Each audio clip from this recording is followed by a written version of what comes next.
My father set to work forthwith preparing for our equipment, furnishing Saxon out as well as myself on the most liberal scale, for he was determined that the wealth of his age should be as devoted to the cause as was the strength of his youth.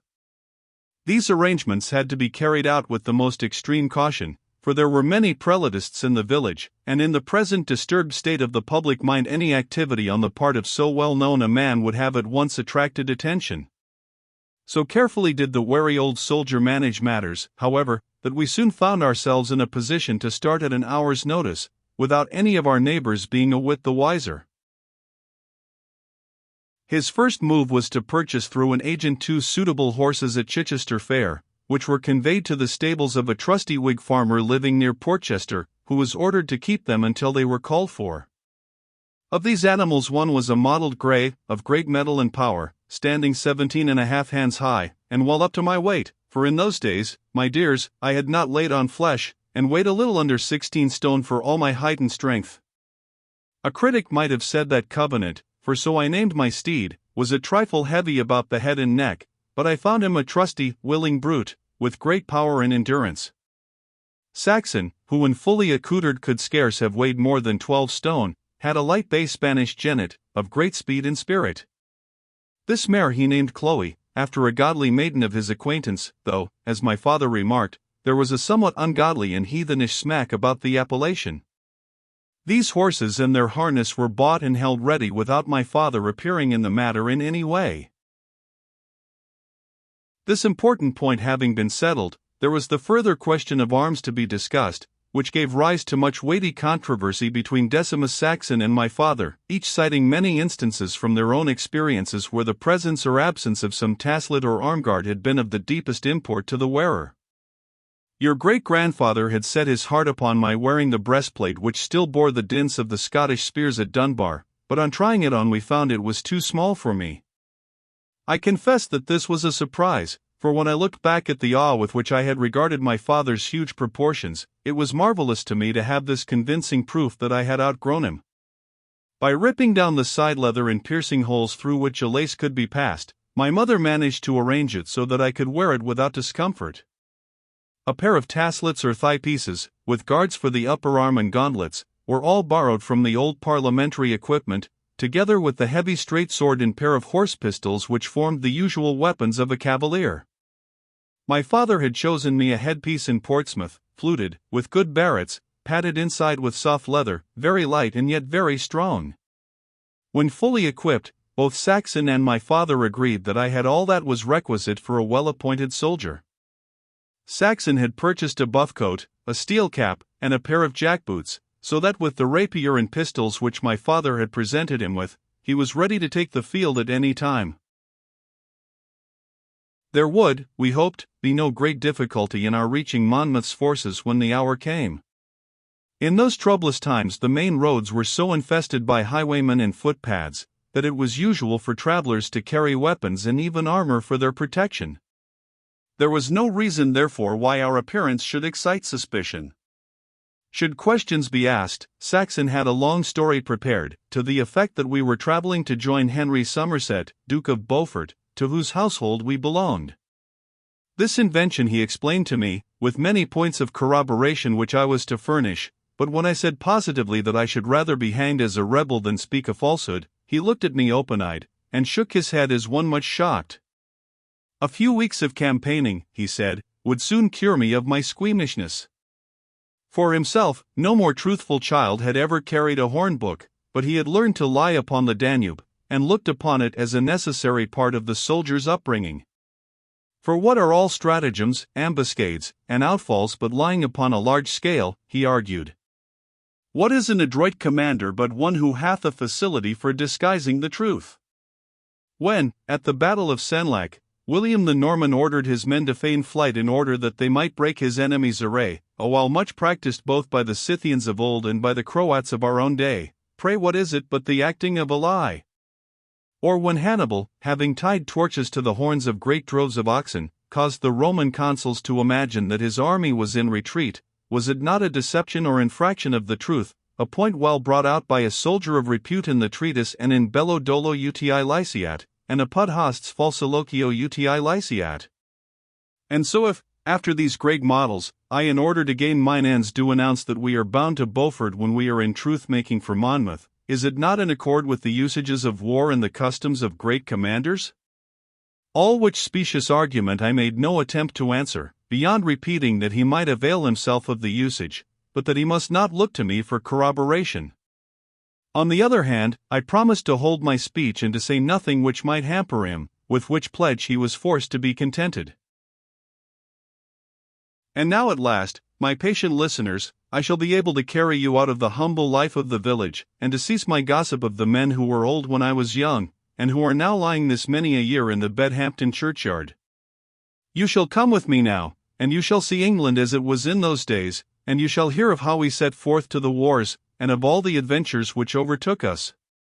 And if what I tell you should ever chance to differ from what you have read in the book of Mr. Coke or of Mr. Oldmixon, or of anyone else who has set these matters down in print, do you bear in mind that I am telling of what I saw with these very eyes, and that I have helped to make history, which is a higher thing than to write it. It was, then, towards nightfall upon the 12th day of June 1685 that the news reached our part of the country that Monmouth had landed the day before at Lyme, a small seaport on the boundary between Dorsetshire and Devonshire. A great beacon blaze upon Portsdown Hill was the first news that we had of it, and then came a rattling and a drumming from Portsmouth, where the troops were assembled under arms. Mounted messengers clattered through the village street with their heads low on their horses' necks, for the great tidings must be carried to London, that the governor of Portsmouth might know how to act. Note B. Appendix. We were standing at our doorway in the gloaming, watching the coming and the going, and the line of beacon fires which were lengthening away to the eastward, when a little man galloped up to the door and pulled his panting horse up. "Is Joseph Clarke here?" he asked. "I am he," said my father. "Are these men true?" he whispered, pointing with his whip at Saxon and myself. "Then the trysting place is Taunton. Pass it on to all whom ye know. Give my horse a bait and a drink, I beg of ye, for I must get on my way." My young brother Hosea looked to the tired creature, while we brought the rider inside and drew him a stoup of beer. A wiry, sharp-faced man he was, with a birthmark upon his temple. His face and clothes were caked with dust, and his limbs were so stiff from the saddle that he could scarce put one foot before another. "One horse hath died under me," he said, "and this can scarce last another 20 miles. I must be in London by morning, for we hope that Danvers and Wildman may be able to raise the city. Yester evening I left Monmouth's camp. His blue flag floats over Lyme."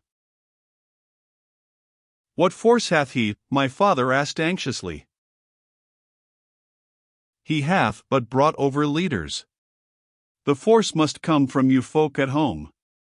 He has with him Lord Grey of Wark, with Wade, the German Bice, and 80 or 100 more.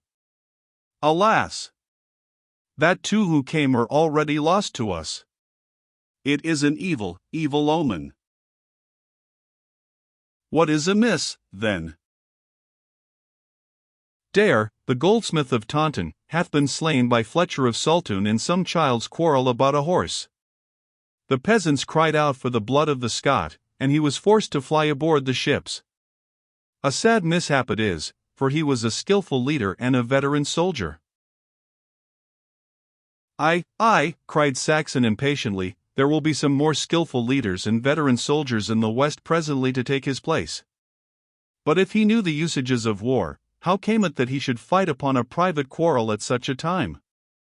He drew a flat brown book from his bosom, and ran his long thin finger down the table of contents. "Subsectio nona, here is the very case set forth, and in hello publico provocatus ad duellum privati amicitiae causa declinare possit, in which the learned Fleming layeth it down that a man's private honor must give way to the good of the cause.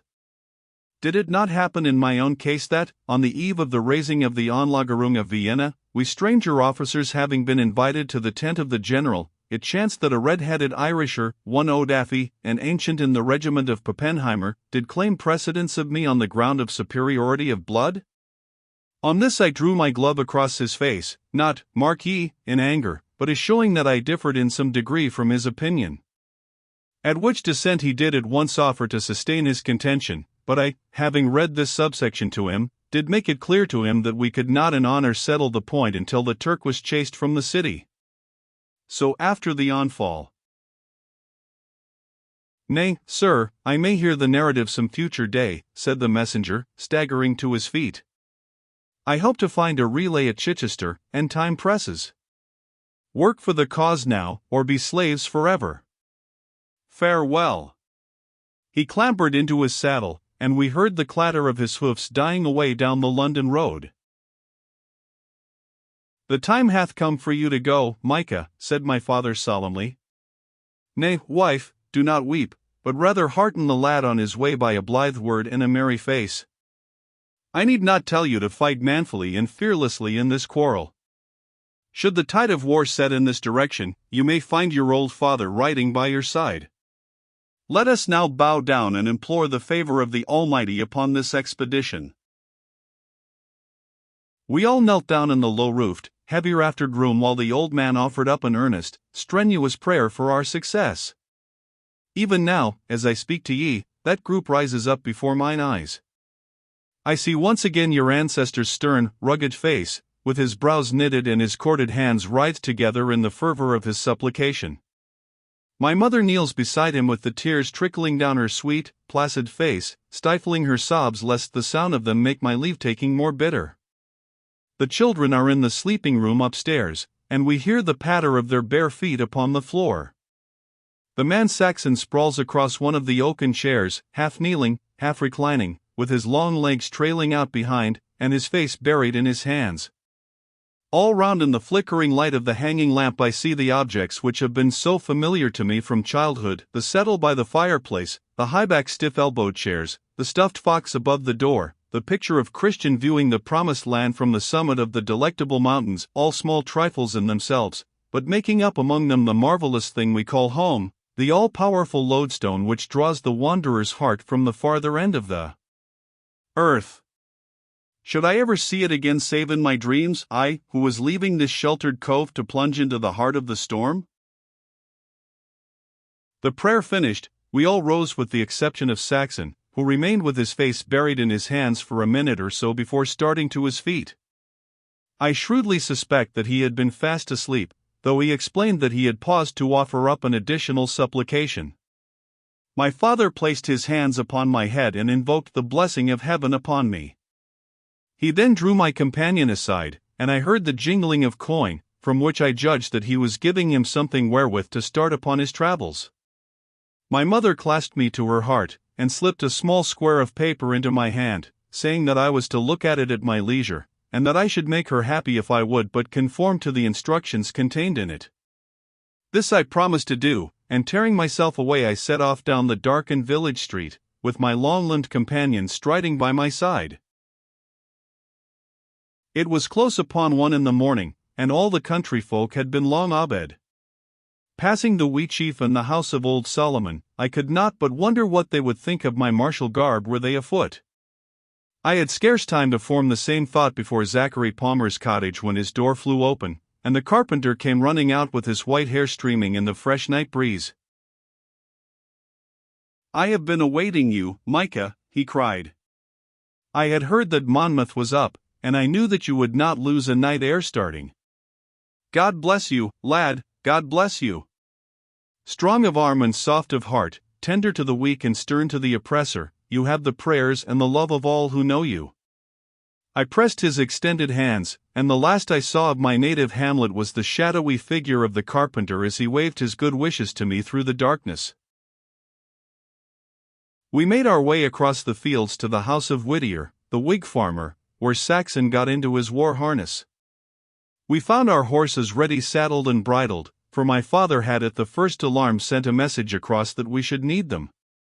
By 2 in the morning we were breasting Portsdown Hill, armed, mounted, and fairly started on our journey to the rebel camp.